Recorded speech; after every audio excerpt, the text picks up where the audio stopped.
Welcome everyone to coffee conversation. हम क्या कर रहे हैं कि हमारा कॉफी कॉन्वर्सेशन लास्ट ईयर अलग अलग टॉपिक्स पे अलग अलग स्पीकर्स के साथ में दिया है and we had a good show last year like design hacks, data privacy, Instagram पे, फेसबुक पे एक्सपर्ट्स को हमने बुलाए, then trademark, IPR, GeM that is government e procurement portal, MSME, काफी सारे टॉपिक्स पे हमने लिए। और इस टाइम 2022 हम क्या कर रहे हैं कि हम स्टार्ट कर रहे हैं in a new way, my business, my profession, my growth.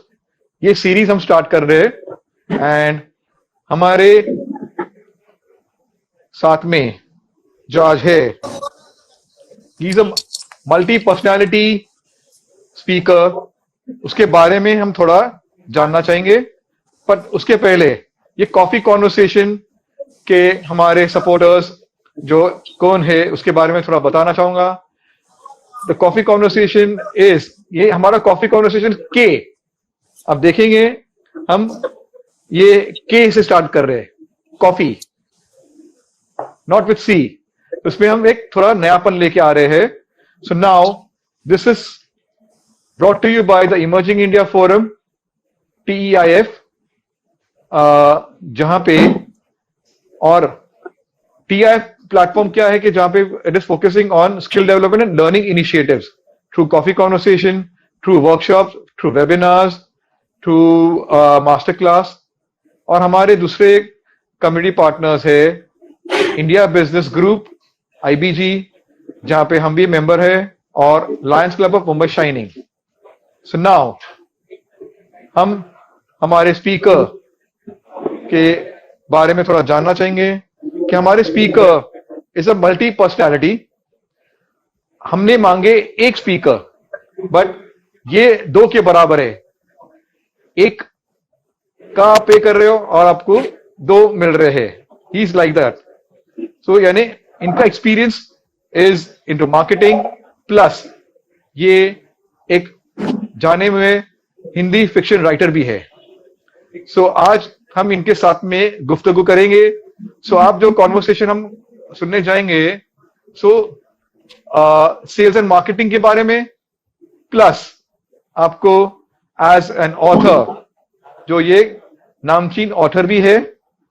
सो हम स्पीकर अपने मिस्टर नितिन श्रीवास्तव, जिनका 19 इयर्स का ऑटोमोटिव कंपोनेंट्स इंडस्ट्री में एक्सपीरियंस है, and today he is a DGM marketing at poly plastics.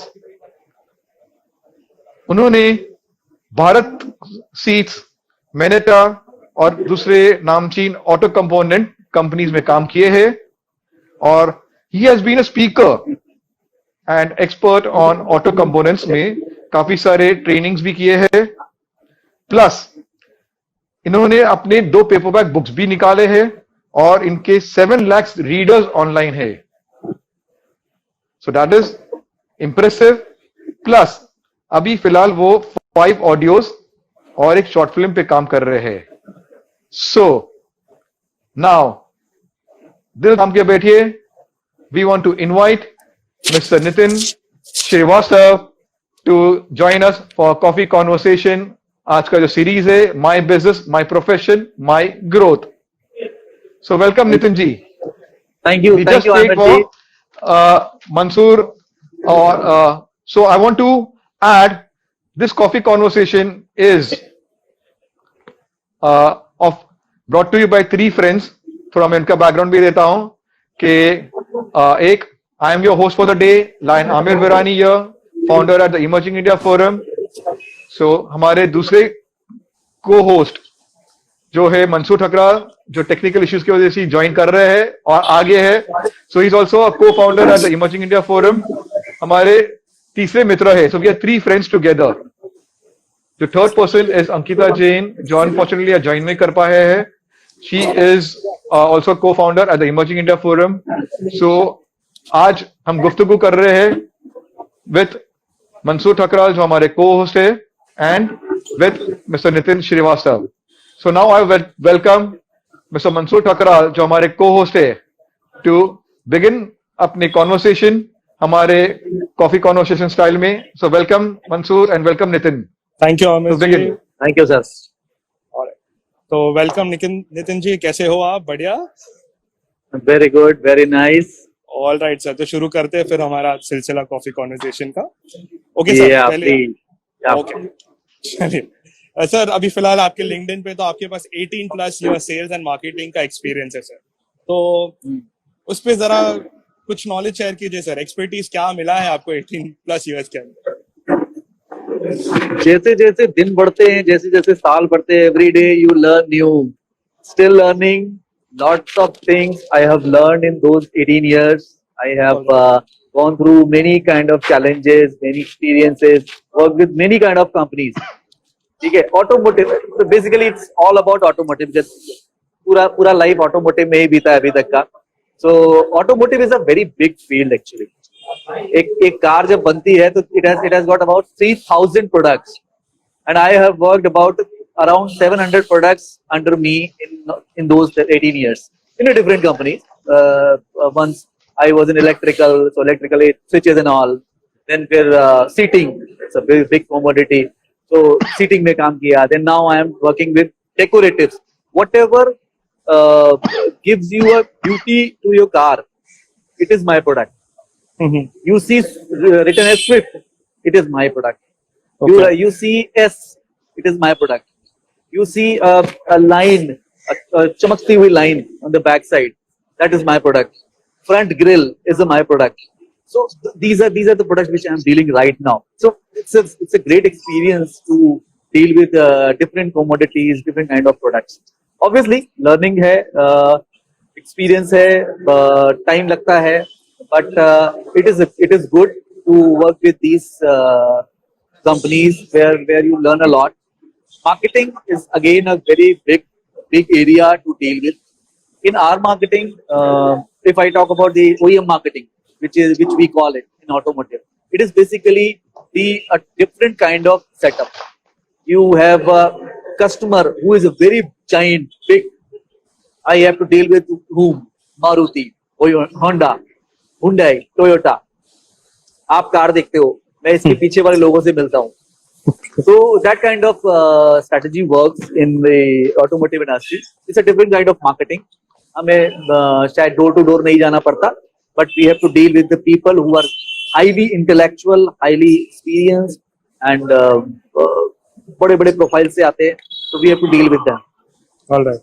Sir, besides automobile industry, you have even worked for the telephone industry as well as the consulting industry. So over the years, actually, yeah. Actually, telephone industry, I have worked during my college days as a project trainee. I worked with Indian telephone industry. ITI होता था at that time in Mankapur. Now that industry has gone back because now अब telephone तो रहे नहीं. Government वाली telephones अब manufacturing होती नहीं है. That factory was making the exchange for telephone industry. So now that has changed a lot. Now mobiles have come. So I worked there, learned about how people communicate through telephones. Right. So that was the first actually experience to deal with the industry. Then consulting, going through these 18 years, I have got many opportunities where I have to give a consultancy to many people individually and professionally also.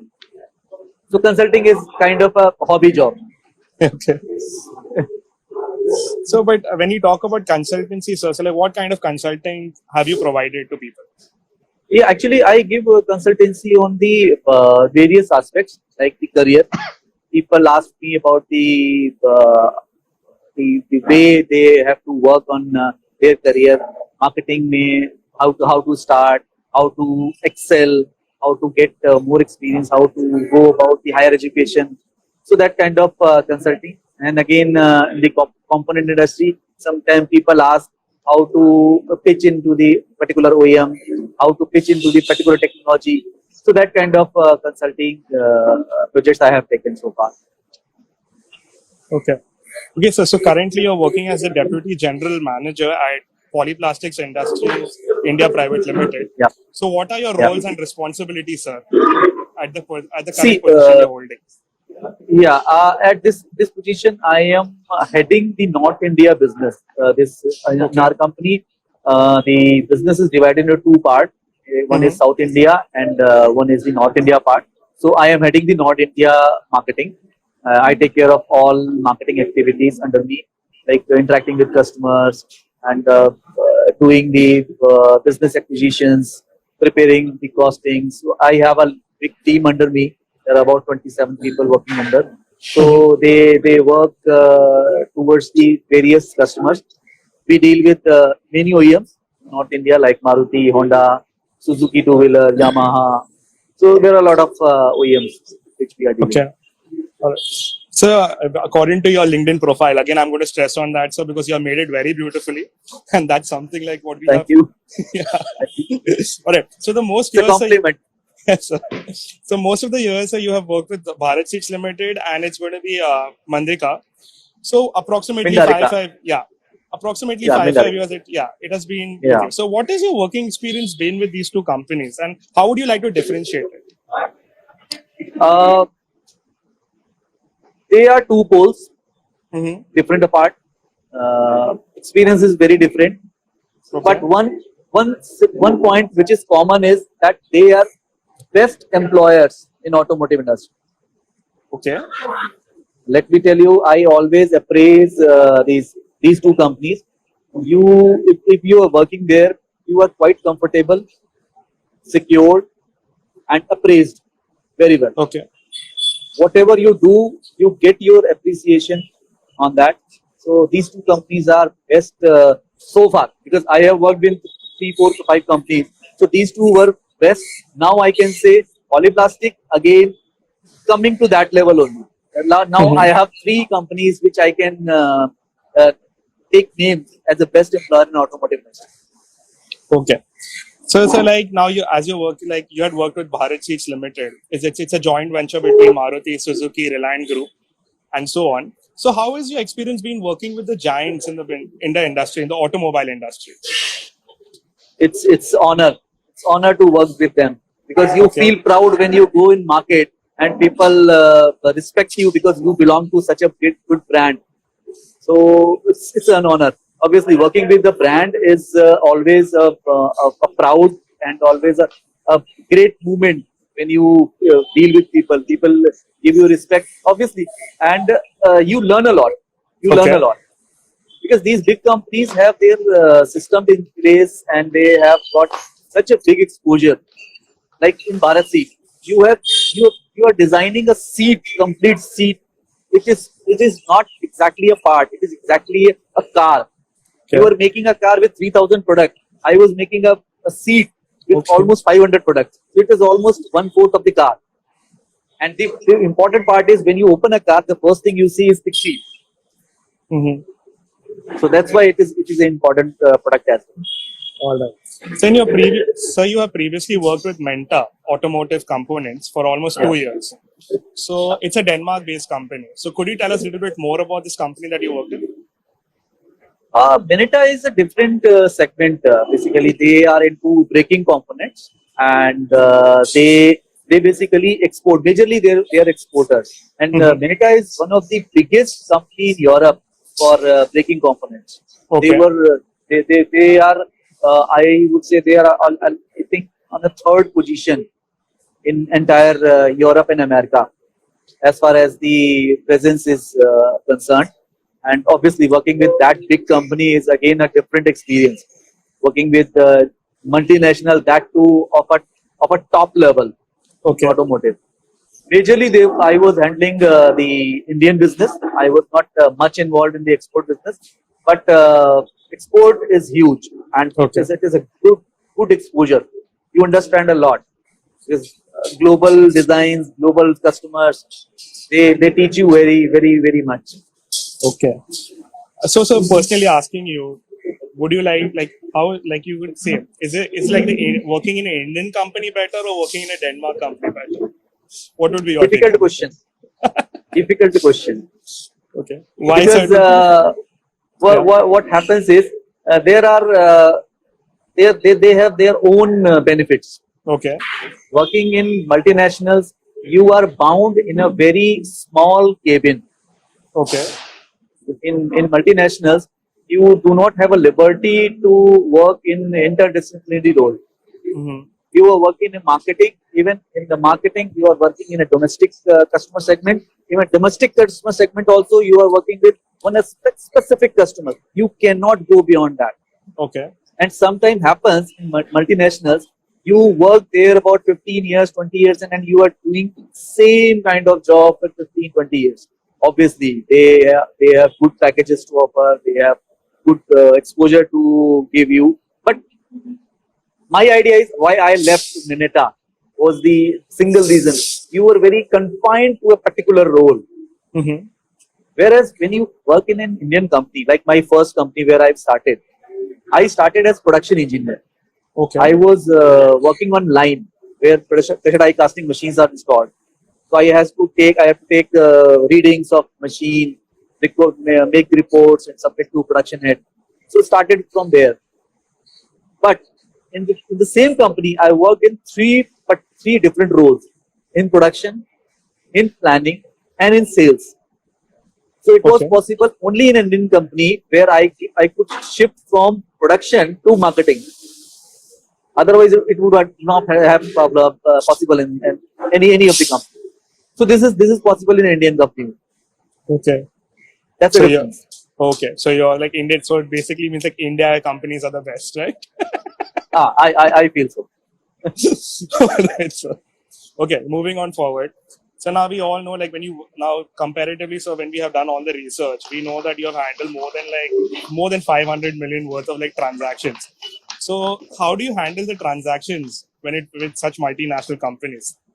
So if you could give us a See, few tips, yeah.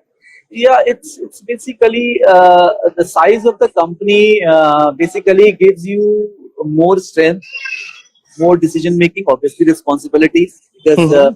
you have to deal with multiple customers where lot of money is involved, lot of decisions are involved. So you have to negotiate both way towards the customer, towards the company as well. All right. Because if I have to take a business, I have to convince my owner also that this business is profitable. So the dual negotiation is basically the size of the company makes you more responsible, makes you more, I would say, strong and confident on your decisions. So All right. that is basically the aspect which impact on your career. Mm-hmm. Very true, sir. Sir. Very sir. Okay. So one more thing on this thing for a younger audience right now. So how do you keep yourself motivated? To outperform yourself in the corporate world. And sir, how do you like keep a work balance?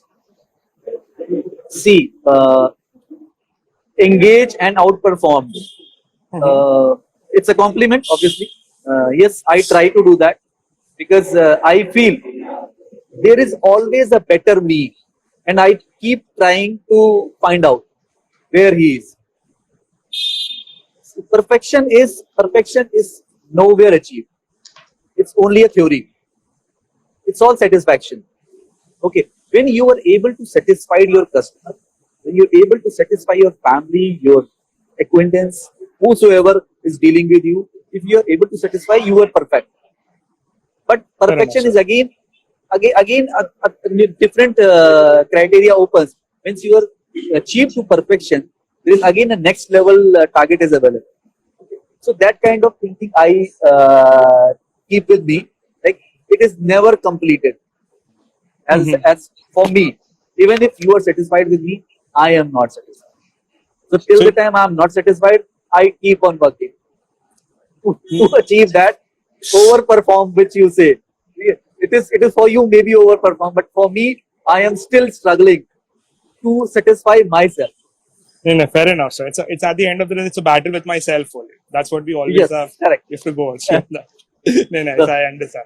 Okay, so we'll be heading on to the second part where I would like to invite Mr. Lainamir Virani to start it. So, sir, this was Yep. all about your professional journey.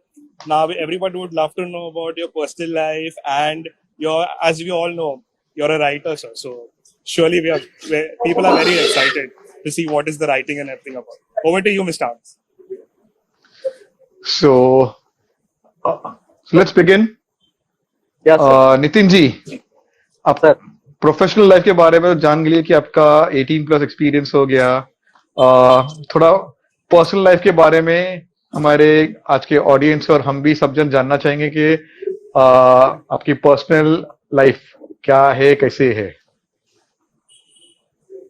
Personal life बहुत अच्छी है, it's quite beautiful and I would से since beginning, if I talk about from the childhood, I would say I achieved by what I thought. जो चाहिए था वो मिलता गया somehow, maybe शायद किस्मत कह लो या शायद मेरे सराउंडिंग्स ऐसी थी, मेरे सपोर्टर्स ऐसे थे, मेरे पेरेंट्स ऐसे थे जिन्होंने वो सिचुएशन क्रिएट करी कि I could get whatever I wanted. After parents, whosoever, like the friends, you understand, like the important part in your life is after parents is the friend, and the best part is my friend is my life partner also. Hmm, So that is the biggest achievement I have. So you can say the best life I could achieve I have. चलो, that's interesting कि आपकी life partner आपके एक best friend है। That is a very good thing कि आपकी career, आपकी जो पैशन, उसके अंदर उसका योगदान बहुत बिल्कुल। बड़ा रहेगा। सो हम नेक्स्ट क्वेश्चन पे आते हैं कि आपने राइटिंग कभी स्टार्ट करे एंड आपका इंस्पिरेशन कौन रिया राइटिंग में? सर राइटिंग स्टार्ट कब करी या सोचना कब शुरू किया वो बताना बहुत मुश्किल हो जाता है, क्योंकि जब हम छोटे थे ना बचपन में, तो क्या होता था, शैतानियां करते थे, बदमाशी करते थे, फिर उन्हें छुपाना पड़ता था, तो कहानियां बनाते थे तरह तरह की मम्मी पापा को बताने के लिए कि भाई क्या पिटाई होगी, ठीक है। तो वो जो कहानियां बनाते थे ना, उस समय वो सिर्फ कहानियां बना के छोड़ देते थे, अपना काम निकल गया और निकल लिया आगे, ठीक है। धीरे धीरे जब लेटर पार्ट, जब मेरा करियर शुरू हुआ, तो वो कहानियों का दौर खत्म हो गया, करियर वो कहीं पीछे छूट गया, इन्वॉल्व हो गए English English English, professional, Excel, Microsoft, ये वो करके मतलब सब कुछ छूट गया। तो after around I would say around 10-11 years of my career, I felt कि यार मैं तो अपने आप को तो छोड़ आया पीछे। Some different Nitin is now living in this world. तो around I think 2014 में ऐसे ही बैठे बैठे एक दिन एक सोचा कि कुछ कहानी बनाते हैं, कुछ लिखते हैं। एक लिखा, कहानी लिखी क्या, बनाई और किसी को चलते चलते सुनाई। उसने बड़ी तारीफ करी, यार बड़ा अच्छा बताया तुमने। मैंने उसे लिख दिया और लिख के उसे पोस्ट कर दिया। That was my first story, जिसका नाम था मुझे क्यों मारा। और ये कहानी इतनी सक्सेसफुल हो गई, बहुत लोगों ने उसे तारीफ करी, बहुत लोगों ने उसे पसंद किया। जब लगा कि नहीं यार जो लिखा वो तो अच्छा लगा लोगों को, तो फिर सोचा कि जब लोगों को पसंद आ रहा है तो कुछ आगे किया जाए। तो दोबारा से शुरू किया। उसके बाद से मेरी लिखने का काम शुरू हुआ। मैंने पहले मैं ऑनलाइन ही पब्लिश करता रहा, एंड ऑनलाइन मेरी अच्छी खासी फैन फॉलोइंग हो गई। मैं प्रतिलिपि.com पे लिख रहा था, फेसबुक पे लिख रहा था, एंड लिंक्डइन पे भी लिखा है काफी कुछ। और इस तरह से करके चलते चलते फिर ये लगा कुछ टाइम के बाद कि यार बुक भी पब्लिश करनी चाहिए। Then I publish 2 paperback books. एक मेरे पास अभी पड़ी हुई है, मेरी विचार गाथा, जो करीब 2 साल पहले मैंने पब्लिश की थी। इससे पहले एक और बुक भी पब्लिश हुई थी। तो 2 पेपरबैक मेरे पास मैंने पब्लिश करी। ये मेनली हिंदी स्टोरीज हैं, शॉर्ट स्टोरी, मेरी कहानियां जो मैं लिखता रहता हूँ अलग अलग जगह पर, अलग अलग प्लेटफॉर्म से। क्योंकि कोई लोगों का कहना था कि हम नहीं पढ़ पाते ऑनलाइन, कई बार आप कहाँ डालते हो, हमें एक्सेस नहीं है, तो हमें बताओ हम कैसे किताब में पढ़ेंगे। तो उनके लिए मैंने फिर ये कंपाइल करके पब्लिश करी। अभी एक और है, अंडर प्रोडक्शन है, मोस्ट लाइकली 1-2 महीने में कंप्लीट करके एक और पब्लिश करने वाला हूँ। ये भी कहानियां हैं, मेरी कहानियां हैं। और लाइव तो ऑनलाइन तो चल ही रहा है। Online I have a personal blog writernitin.com, and Facebook पे है, प्रतिलिपि.com पे है। प्रतिलिपि पे बहुत बड़ा फैन फॉलोइंग है, अराउंड 7 लाख लोग पढ़ते हैं मेरे को। तो it's going near to 7.5 lakhs now. तो it's a huge readership at Pratilipi. Pratilipi पे रेगुलर हूँ, इसके अलावा अपना ब्लॉग पे भी लिखता रहता हूँ। तो ये है कहानी, मतलब ऐसे शुरू हुआ लिखना। अच्छा, व्यूअर्स जानना चाहेंगे कि आप कम्युनिकेशन करते हैं प्रोफेशनल में इंग्लिश में, और लिखना आपने सेलेक्ट किया हिंदी में, सो उसके पीछे क्या राज है? सर राज ये है कि हिंदी अपनी मातृभाषा है। सच्चाई ये है कि हिंदी में पढ़ाई करी पूरी बचपन। ओह। इंग्लिश तो हो रहे हैं, क्योंकि इंग्लिश तो चाहिए करियर में एक्सेल करने के लिए, तो इसलिए इंग्लिश हो रहे हैं। एक्चुअली देखो, दिल से तो हिंदुस्तानी है। हिंदी मीडियम पढ़ाई की थी, हिंदी था। जब पहली बार नौकरी में आया तो बड़ा मुश्किल हो गया। लोग तो सब इंग्लिश में काम करते हैं, इंग्लिश में बात करते हैं, तो बहुत टफ हो गया। धीरे धीरे इंग्लिश में घुसे, इंग्लिश को सीखा, इस लेवल पे आ गए कि हिंदी भूल गए। वही मैंने आपको बोला, फिर 10 साल बाद जब ये लगा कि ना, ये तो मैं तो अपने सच्चाई अपने दिल को तो छोड़ ही आया पीछे, फिर दोबारा शुरू किया हिंदी लिखना। तो हिंदी में लिखता हूँ, इंग्लिश में भी लिखता हूँ। इट्स नॉट कि केवल हिंदी में है, इंग्लिश में भी कुछ स्टोरीज हैं मेरी, और काफी सक्सेसफुल स्टोरीज हैं। My ex girlfriend and lady with blue scarf, one of the best stories. तो काफी लोगों ने एक्सेप्ट भी किया, उसको पसंद किया। थोड़ी ग्रामेटिकल मिस्टेक हो जाती है अभी भी, तो इसीलिए थोड़ा कॉन्फिडेंस सा नहीं आता इंग्लिश में लिखने में। हिंदी में ज्यादा भरोसा रहता है लिखने पर, और हिंदी थोड़ा दिल के करीब भी है, ये भी कह सकता हूँ।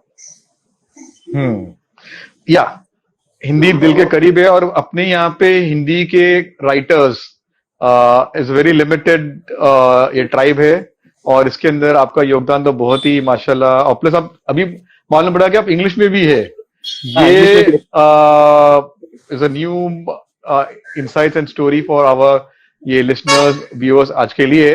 सो इस पे भी मुझे ये जानने का है कि आपके ये जो पैशन है, is it inspiring to your team members? कि देखो, पैशन रखना बहुत जरूरी होता है लाइफ में, कि क्या होता है कि रूटीन काम करते हैं, और उसके अंदर आप आपके हॉबीज और पैशन को भी आप लेके आते हैं, तो लाइफ में एक नयापन आ जाता है।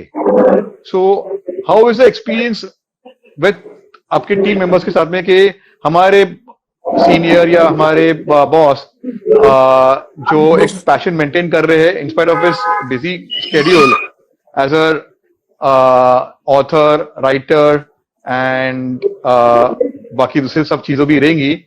सो ये सब चीजें, how is it inspiring them, और क्या एक्सपीरियंस रिया है आपके टीम मेंबर से? और आपके पहले तो टीम मेंबर से देखते हैं, फिर आपके हाउ हैज बीन, इसके बाद पहले जानते हैं।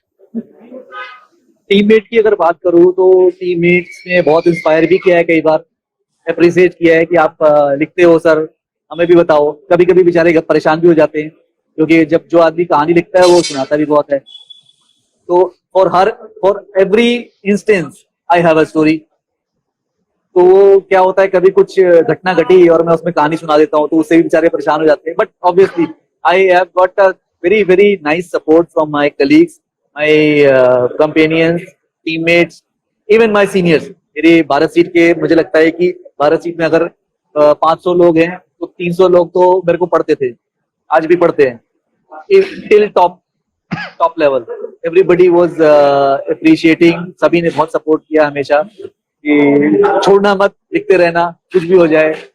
तो वो एक अप्रिसिएशन भी है और एक सपोर्ट भी है, क्योंकि एक पीछे कुछ तो चाहिए होता है ना। And it helps a lot in creating relationship. जब मैं कस्टमर एंड पे जाता हूँ और कस्टमर्स पहले से मेरा जो है वो पता चला, जिससे मिला वो पहले से मेरा रीडर है, तो वो मतलब एक ना इजी हो जाता है, इजी गोइंग हो जाता है। आप जब कनेक्ट करते हो और वो पता चलता है कि यार तो पहले से मेरे को जानता है, because he has been reading my stories earlier, तो एक मतलब पर्सनल टच आ जाता है, जहां आप बिजनेस रिलेशन की बात करने गए थे। वाह, तो आपके कस्टमर्स भी आपके ये फैन में है, तो that is very interesting to know. तो अभी आते फैन जो आपके रीडर्स है, दो तीन ऐसे मजेदार किस्से सुनाइए कि जहां पे आपको रीडर्स के साथ में आपका एक्सपीरियंस क्या रहा है, आपको फीडबैक, टेस्टिमोनीज क्या मिली है, समथिंग क्रिएटिव, फनी, व्हाटएवर, कैसा रहा है जो आपको ऑनलाइन या आपको फोन करके या आपके पर्सनल इंटरेक्शन में शेयर करे हो? ये हम सब जानना चाहेंगे। ऐसे बहुत सारे इंसिडेंसेस हैं और मतलब इतने इंटरेस्टिंग है कि कई बार तो वो मतलब टच कर जाते हैं बहुत अंदर तक। मैं नॉर्मली स्टोरीज पोस्ट भी करता हूँ एंड व्हाट्सएप पे भेजता रहता हूँ। बहुत सारे लोग हैं जिनको व्हाट्सएप पे स्टोरीज भेजता हूँ, मैंने ब्रॉडकास्ट बना रखा है। तो they are about I think 2000 people जिन्हें मैं डायरेक्टली स्टोरीज भेजता हूँ। तो ऐसे बहुत सारे लोग हैं जो पढ़ते हैं, मतलब ओपन किया, पढ़ा, वो ब्लू टिक आ जाता है बट कोई रिस्पॉन्स नहीं आता। तो आई थिंक या ठीक है पढ़ते हैं तो समझ में आता है, ठीक है पढ़ते हैं, या शायद ओपन करके बंद कर देते हैं, आई डोंट नो। काफी सालों से एक मेरा बहुत पुराना कॉलेज मेट था, उसको भी स्टोरी भेज रहा था, कभी रिस्पॉन्स नहीं आया। एक दिन अचानक रात को फोन आया उसका अराउंड 10 o'clock। वो बोला यार मेरे को आपकी बुक मिल सकती है। मैंने कहा पहली बात तो ये बताइए इतने सालों के बाद तुमने कॉल किया और बुक का पूछ रहे, कम से कम ये तो पूछ रहे था कैसा है। कहता नहीं यार मेरे को बुक ही चाहिए तुम्हारी। मैं क्यों, क्या हो गया? कहता है कि वो एक्चुअली ना मेरी बेटी को तुम्हारी बुक चाहिए। मैंने कहा तुम्हारी बेटी? तो बोला she is 7 year old, she reads all your stories और वो तुम्हारी बहुत बड़ी फैन है और वो मेरे पीछे पड़ी हुई है कि मुझे वो बुक ला कर दो और मुझे इनसे मिलना है, ये कौन है। तो दैट वाज वेरी मतलब इतना छोटा फैन मेरा, वो पहला फैन था। मैंने उसने एक वीडियो भी भेजा था अपना, वो उसने बुक लेकर मेरी और उसके ऊपर पूरा वीडियो बनाया था कि अंकल आप बहुत अच्छा लिखते हो and I read all your stories. ये पूरा एक बहुत प्यारा सा एक वीडियो भी भेजा था, छोटा सा। एंड इसी तरह से एक मेरे ऑफिस कलीग एक लेडी थी, काफी टाइम पहले वो मेरे साथ रही। उसके बाद फिर इंटरेक्शन नहीं रहा कभी, लिंक्डइन पे वो कई बार कनेक्शन था तो इसलिए कभी देखा होगा पोस्ट। एक दिन अचानक उनका मैसेज आया specially, I read all your stories and you right so well, कि मैं डूब जाती हूँ उसमें, खो जाती हूँ कि मेरे को पता ही नहीं चलता कि मैं कहाँ हूँ। तो ये मतलब ये पढ़ के या फील करके ना बहुत अच्छा लगता है कि हाँ जो कोशिश कर रहा हूँ शायद सफल हो रही है। अगर एक स्टोरी से किसी को खुशी मिली, कोई पढ़ के अच्छा लगा किसी को, तो बहुत है था। तो ये कुछ इंसिडेंसेस हैं। ऐसे बहुत सारे कॉम्प्लीमेंट्स तो रिटर्न में भी आते रहते हैं, कई बार रिटर्न में तो बहुत सारे आते हैं, बट कुछ ऐसे आते हैं जो मतलब छू जाते हैं और लोग इतने बड़े बड़े कॉम्प्लीमेंट्स लिख देते हैं, पूरी अपनी पूरी दिल की बात लिख देते हैं कि वो पढ़ते पढ़ते मतलब खुद ही डूब जाता हूँ पढ़ते हुए। ऐसा कुछ हुआ कि आपके साथ में कोई डेट पे जाना चाहा है? नहीं, इस पे मेरी वाइफ भी अभी ऑनलाइन है। ओके, तो let's go to the next.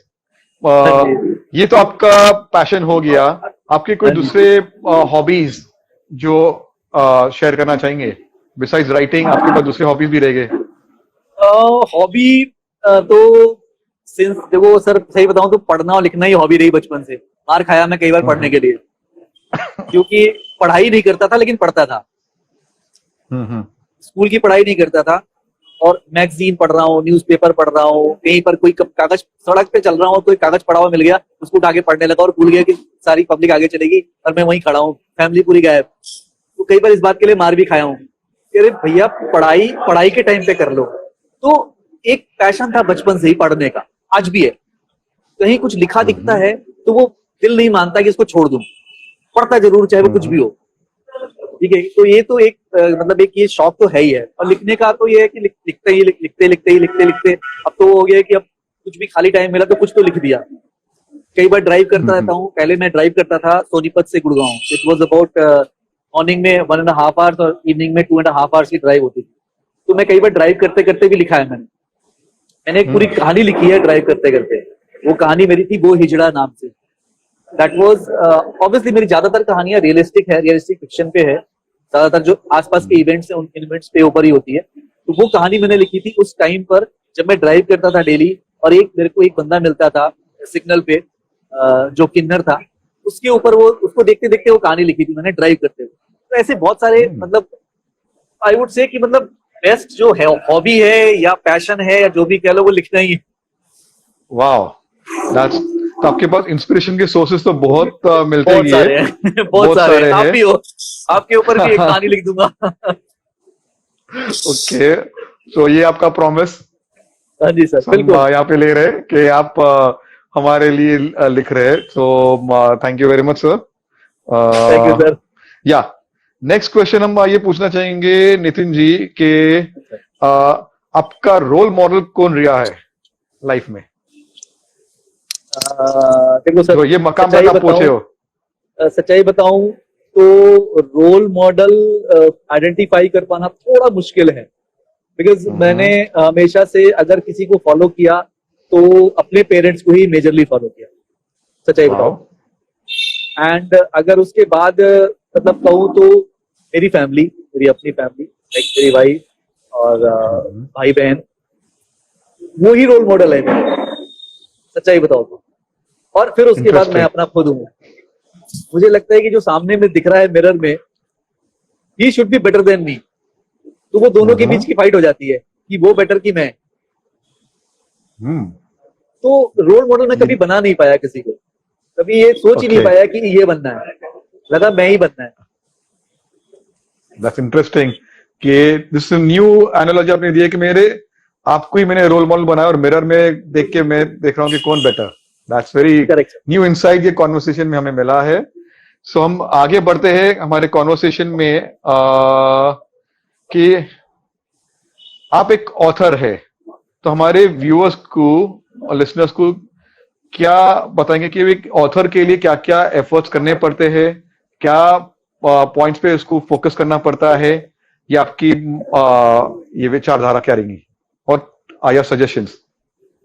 As an author responsibility सबसे सबसे पहले बहुत ज्यादा हो जाती है, क्योंकि जो आप बोलते हो, जो आपने कह दिया, वो शायद 2 4 6 10 लोग सुनते हैं, ठीक है, बट जो आप लिखते हो उसे हजारों लाखों लोग पढ़ते हैं और उससे इंस्पिरेशन लेते हैं या उससे सीखते हैं या उसको फॉलो करते हैं। तो जब आप लिखते हो तो आपको ये बहुत ध्यान रखना पड़ता है कि मैं क्या लिख रहा हूँ, कहीं वो ऐसी चीज ना जाए सामने। जैसे लोग, देखता हूँ सोशल मीडिया पे कई बार बहुत सारी चीजें ऐसी लिख देते हैं जो ना लोगों को डाइवर्ट कर देता है। देखिए क्या है कि हमारा ह्यूमन माइंड है, हम ना गलत चीजों को जल्दी पकड़ते हैं, ठीक है, तो अगर हम लिखा हुआ देखते हैं ना तो वो जल्दी दिमाग पे असर करता है, होता है। तो ये एक बहुत इंपॉर्टेंट बात है कि जब हम लिखना शुरू करते हैं तो हमको सबसे पहली चीज ये देखनी होती है कि यार जो लिख रहे हैं वो गलत ना जाए, उससे कोई गलत मैसेज ना निकलता हो। तो एक तो पहला तो इम्पोर्टेंट है ये। इसके अलावा जब आप लिखने जा रहे हो, कुछ भी लिखने जा रहे हो, आपको पता होना चाहिए कि मैं क्या लिखता हूँ, कहाँ से शुरू करूंगा, कहाँ खत्म करूंगा। अगर स्टोरी की बात करता हूं तो स्टोरी में सबसे इंपॉर्टेंट होता है स्टार्ट, बिगिनिंग, और उससे भी ज्यादा इंपॉर्टेंट होता है क्लाइमेक्स।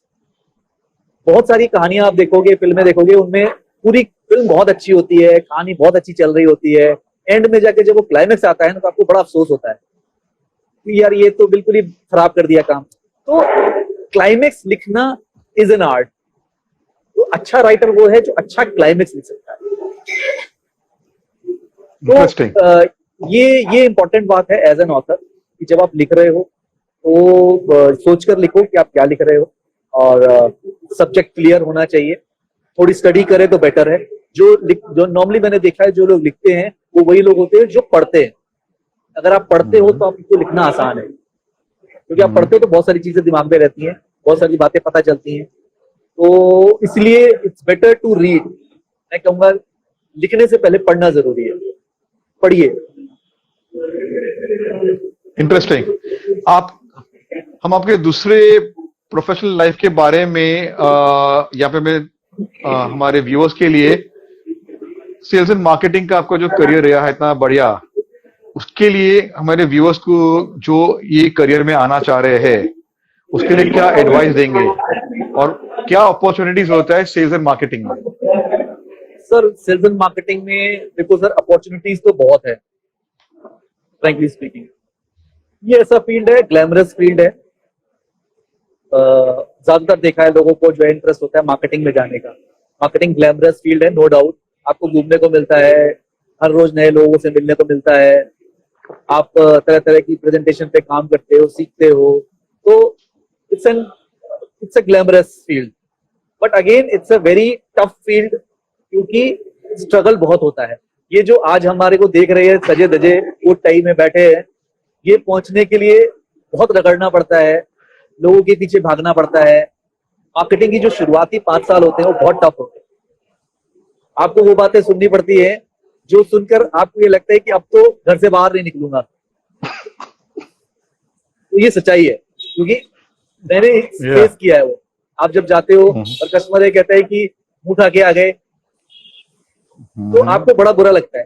बट आप जबकि आप अपना काम नहीं करने गए, आप तो कंपनी का प्रोडक्ट बेचने गए हो, तो वो झेलना पड़ता है।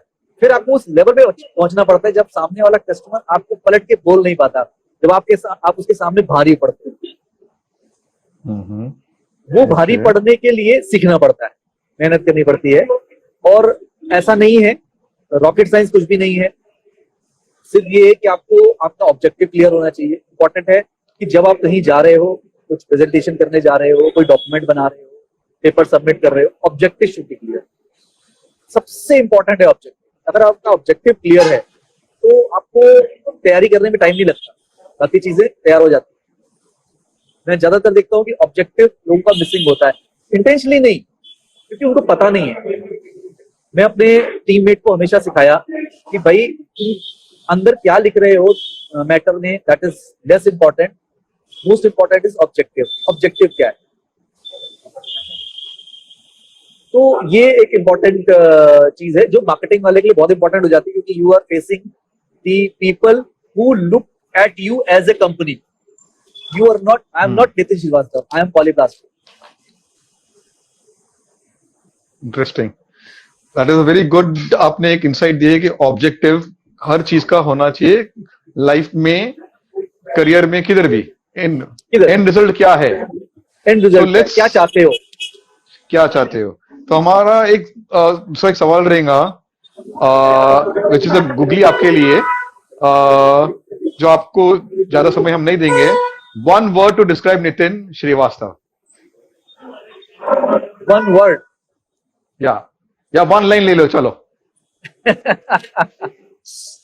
One line. या चीटिंग कर सकता हूं? कर लो, अब हमारे सामने बैठे हो ना। मैं अपने बारे में ये कहूंगा कि आई फील कि I try to keep things simple and sine wave. हमने साइंस में पढ़ा था साइन वेव। साइन वेव का मतलब होता है एक साइड को नहीं जाता, वो उसके अपने पीक्स होते हैं और अपने बॉटम्स होते हैं, ठीक है। साइन वेव में क्या होता है? It's a balance. तो I am basically a person of working on sine wave and keeping things simple. मेरी कहानियां भी सिंपल होती हैं, मेरी प्रेजेंटेशन भी सिंपल होती है। मैं कस्टमर के सामने नेगोशिएशन के लिए बैठता हूँ, सिंपली बोलता हूँ, कॉम्प्लिकेट नहीं करता, जिससे वो सामने वाले के पास पॉइंट नहीं होता कि वो आपको घुमा सके। I try to keep it simple everywhere. Wow.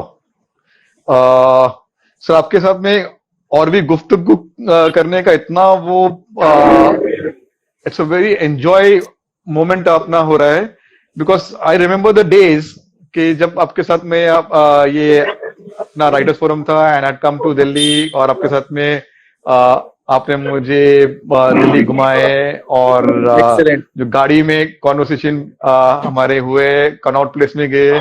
सो वो you are truly an inspiration. हम एक सवाल आपको मैं पूछना चाहूंगा कि after you retire what would be your life all about? किस पर फोकस करना चाहेंगे? लाइब्रेरी में बैठूंगा, अपनी लाइब्रेरी बनाकर उसमें लिखूंगा और पढ़ूंगा, और कुछ नहीं करूंगा। That's very interesting. तो उसके लिए कुछ तैयारी स्टार्ट कर दी है? कुछ कुछ कर रहा हूँ।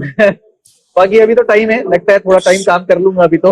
नहीं, टाइम तो है। इससे वी वांट कि आप रिटायरमेंट के लिए तो अभी नहीं है, काफी साल बचे हैं, एंड हम तो चाहेंगे कि आप कॉर्पोरेट वर्ल्ड से रिटायर होना ही नहीं चाहिए। जो हिसाब से आपका जो experience and everything, you can be भले कॉर्पोरेट वर्ल्ड में as a consultant, then you can take over. तो हम चाहेंगे कि आप कॉर्पोरेट वर्ल्ड को भी कंट्रीब्यूट करते दीजिए, जैसा कि आप ये राइटिंग के थ्रू इतने जन को इंस्पायर कर रहे हैं, रियल लाइफ स्टोरीज लेके आ रहे हैं। सो कॉर्पोरेट वर्ल्ड को भी आप विल बी, हम चाहेंगे कि आप उसको भी कंट्रीब्यूट कर रहे हैं। There is lot of things post retirement का आपको हम ये हम चाहेंगे कि भाई वहां पे भी आप कंट्रीब्यूट कर रहे हो। बिल्कुल So, sir, thank you sir, thank you, I will try. हमारे काफी सारे हमने नितिन जी के बारे में देख लिए। हम अभी ये है कि मैं जस्ट मेरे क्वेश्चंस के लिस्ट के थ्रू देख रहा हूँ कि कुछ तो मिस आउट नहीं हुआ, बिकॉज हमने क्या किए कि नितिन जी के दिस इज एक हॉबीज भी ले लिए, सब चीज लिए, प्रोफेशनल लाइफ भी ले लिए, और भी ये how is he as a leader भी जान लिए। So we are coming to the end of the conversation. हम एक अनाउंसमेंट हमारे व्यूअर्स के लिए करना चाहेंगे कि there is a surprise gift. जो भी व्यूअर्स यहाँ पे आज अटेंड कर रहे हैं कॉफी कॉन्वर्सेशन, तो उसके लिए 5S एक्सप्रेशन जो हमारे गिफ्टिंग पार्टनर है, तो डिजिटल ब्रांडिंग कैलेंडर आपके लिए, जिसमें आपको क्या पोस्ट करने का है सोशल मीडिया पे विद फेस्टिवल इमेजेस के साथ में, वो आपको वर्थ ₹2499 का ये गिफ्ट मिल रहा है। सो उसके लिए डिटेल्स जो भी है team TIF the emerging India forum के, वो आपको DM करेंगे और उसको लेके आप कनेक्ट करिए, वो कैलेंडर को यूज करिए। दैट विल रियली के नितिन जी भी एक इंस्पिरेशन है कि 7.5 मिलियन रीडर्स होना। So we would like to have एक सेशन के on how to market yourself as an author sir. ये आपसे हमारे व्यूअर्स को या हम भी पूरा सीखना चाहेंगे कि हाउ टू हैव इतने सारे फॉलोअर्स, प्लस डेली आपका जो 2000 ब्रॉडकास्ट मेंटेन करना। आई हैव बीन जो आपकी consistency since I been following Nitin ji over ये 4 years, सो रिमार्केबल जर्नी रही है, and he is in my inner circle. जब ये कॉफी कॉर्नर का न्यू सीरीज स्टार्ट हुआ, so he was the first one to ये कि अमंग द फर्स्ट ये 50 में जिन्होंने ये हमारा फॉर्म भरे। एंड मैंने जब इनका नाम देखा, so I got very happy, and जो पुरानी यादें मुझे याद आ गई कि दिल्ली में सी writers forum has given me a lot of learnings. Synergy writers forum में I have travelled all over the India, कि दिल्ली, बैंगलोर, पुणे, नवी मुंबई, काफी सारे जगहों पे हमने हमारे मीट्स किए। एंड दिल्ली की मीट हैज बीन वेरी दिल के करीब रही है कि I met a good friend in Nitin Srivastava. And today के मॉर्निंग में हमने एक मॉक सेशन किए और उनको मैंने रिक्वेस्ट किया कि कॉफी कॉन्वर्सेशन में फील देने के लिए सर आप ये कैफे में जा सकेंगे। एंड उन्होंने इमीडिएटली हाँ बोल दिए, and he sitting at Starbucks. So एक पिक्चर ले लेते हैं all 3 of us with coffee के साथ में। सो टीम TIF प्लीज इसको ये सेल्फी को पूरा रिकॉर्ड करिए और इसको लेते हैं। So thank you Nitin ji. Thank you sir. It is a prestigious moment for me कि मेरे को सेलेक्ट किया, और वो भी फर्स्ट, मतलब ओपनिंग बैट्समैन बनाया मेरे को। Yes, that's important। और दूसरा कि हमने इनको रिक्वेस्ट किया कि इंस्टाग्राम पे करना है, जबकि उनके ये फॉलोअर्स ऑन लिंक्डइन। सो हम लिंक्डइन के लिए भी एक कॉफी कॉन्वर्सेशन हम इनके साथ में रखेंगे। सो वहां के भी फॉलोअर्स है, ये व्यूअर्स है, बिकॉज इनका जो एक्सपीरियंस है सेल्स एंड मार्केटिंग के लिए, because LinkedIn is a professional network community. So उनके लिए हम स्पेशल एक सेशन रखेंगे। Do watch out on LinkedIn में हम अनाउंसमेंट करेंगे, इंस्टाग्राम, फेसबुक पे भी करेंगे। एंड ये हो गया। हम एक और एक अनाउंसमेंट करना चाहेंगे कि हमारे जो कम्युनिटी पार्टनर है इंडिया बिजनेस ग्रुप, जाके हम भी मेंबर है, it is business networking platform. ये हमारे थर्सडे को 10th Feb को उनका एक सिग्नेचर नेटवर्किंग मीट है जिसको बोलते हैं पॉट बॉयलर। सो जो भी मुंबई में रहेंगे वो 6:30 को मीटिंग अटेंड करिए। उसके लिए DM करना मुझे personally. I will take you as my personal guest for this networking meet, जहां पे इंडस्ट्री की एक्सपर्ट्स, स्टार्टअप्स, SMEs यहाँ पे आते हैं। And this is like a social meetup होता है, जहाँ पे आप सोशल गैदरिंग में बिजनेस नेटवर्किंग करते हैं in an informal way and very interesting होता है टू मीट ये एक्सपर्ट्स और जो वहां के जो फाउंडर है मिस्टर विकास मित्र सेन उनसे ही is a hands on mentor so do come I will share the details और अभी हम हमारे लास्ट सेगमेंट पे आते हैं vote of thanks.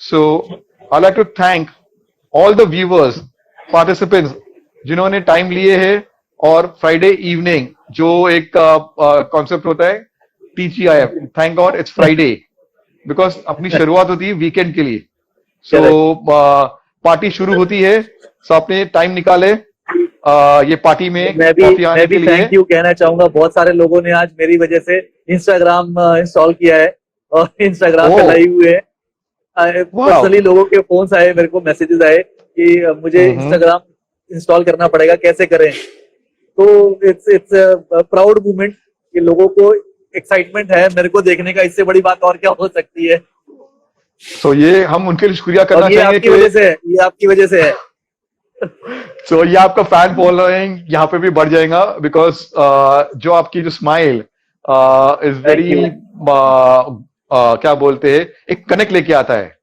सो इस कीप स्माइलिंग तो हम हमारे जो व्यूअर्स है लिसनर्स है उसको हम थैंक यू बोलना चाहेंगे कि आपने जिसने भी इंस्टाग्राम इंस्टॉल करा है सो डीएम करिए एट हमने द इमर्जिंग इंडिया फोरम पे हमारे social media mastery webinars and workshops होते हैं उसको अटेंड करके आपकी ये जर्नी को कंटिन्यू रखिए we like to contribute in your life कि हमारे वर्कशॉप्स वर्ड पे है एमएस ऑफिस पे भी होते हैं लिंक्डइन पे है एंड जो जब कैलेंडर बताया है that will be very useful ये आपकी जर्नी जो हम कुछ कंट्रीब्यूट करना चाहेंगे because of Nitin ji so like to propose a vote of thanks to India business group जो हमारे कम्युनिटी पार्टनर है और the lions club of Mumbai shining और हमारे जो टीम मेंबर्स है from the emerging India forum जिन्होंने इसको इवेंट को पूरा कॉन्सेप्चुअलाइज और इसको प्रमोट किए हैं और यहाँ पे पूरा आज के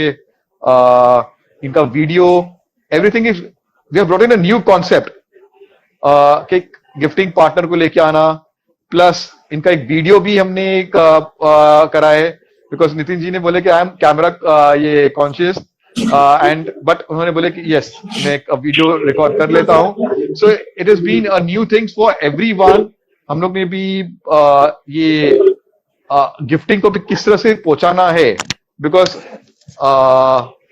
ये इंस्टाग्राम पे we have tried a new concept of insta live तो हमने करे हैं बट शेयरिंग द गिफ्ट हम चाहेंगे कि एवरीवन प्लीज डीएम करना and we would share the gift with you खाली ये गिफ्ट नहीं रहेगा हर एक कॉफी कॉन्वर्सेशन में आपके लिए सरप्राइज रहेगा so stay safe we see you next Friday with another interesting speaker enjoy your weekend Shabba Khair and Nitin ji we end with you from एक line आपकी कॉफी सॉरी आपकी book से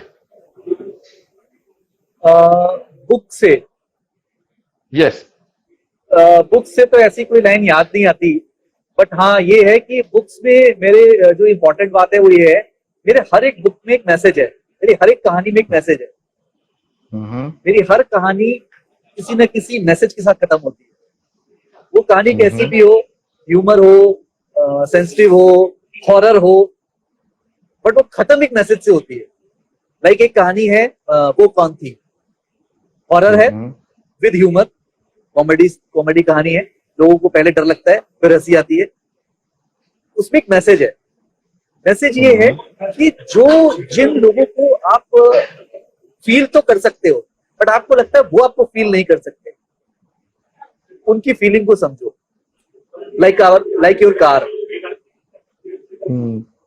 car को आप छोड़ेंगे नहीं ना ठीक है ना क्योंकि वो आपकी सेवा करती है लेकिन आप उसकी इज्जत नहीं करते क्योंकि आपको लगता है हम बैठे और निकल गए तो ये एक मैसेज है उसमें कि the things which support you the things which give you your life actually आपके सराउंडिंग में जो आपका घर आपकी फैमिली हर चीज इंपॉर्टेंट है तो उसको इम्पोर्टेंस दो जो इम्पोर्टेंट है उसको इम्पोर्टेंस दो। तो ये मैसेज उस कहानी का है। हर कहानी का अपना एक मैसेज है। अगर मैं हर कहानी अगर बताऊं तो आपको हर एक मैसेज मिलेगा। कोशिश यही रहती है कि कुछ ना कुछ मैसेज दूं, और वो मेरा अपना पर्सनल एक्सपीरियंस है। मुझे जो पर्सनली लगता है वो मैंने डाला है। सो अपने गुफ्तगू को अपन कंटिन्यू रखेंगे। बिल्कुल, we sir. And our coffee conversation today. It was a lovely experience. सी नितिन जी के साथ मैं करना है, मैं कॉफी कॉन्वर्सेशन कर रहा हूँ, तो इट्स हैपनिंग इन हिंदी भी इंग्लिश भी, दोनों को लेके चल रहा हूँ। सो आई एम गेटिंग इंस्पायर्ड के भाई हिंदी में कॉफी कॉन्वर्सेशन करते जाना, विच कभी कभी क्या हो जाता है कि भाई switching over to 2 languages, but यहाँ पे आई बीन कंफर्टेबल कि हम दोनों लैंग्वेज में हम बातचीत कर पाया हूँ। And this is all because of you sir, के 2 लैंग्वेज में कॉफी कॉन्वर्सेशन ये करना। So let's end, we meet again. So stay safe, enjoy your dinner, और ये कॉन्वर्सेशन को याद करते जाइए, और आपके shower your love on social media, on Facebook, Instagram, on LinkedIn, and share your topics कि आप क्या सुनना चाहेंगे या स्पीकर्स को आप ये सुनना चाहेंगे। वी विल गेट दो speakers on board for you. So thank you everyone, bye. Thank you, bye.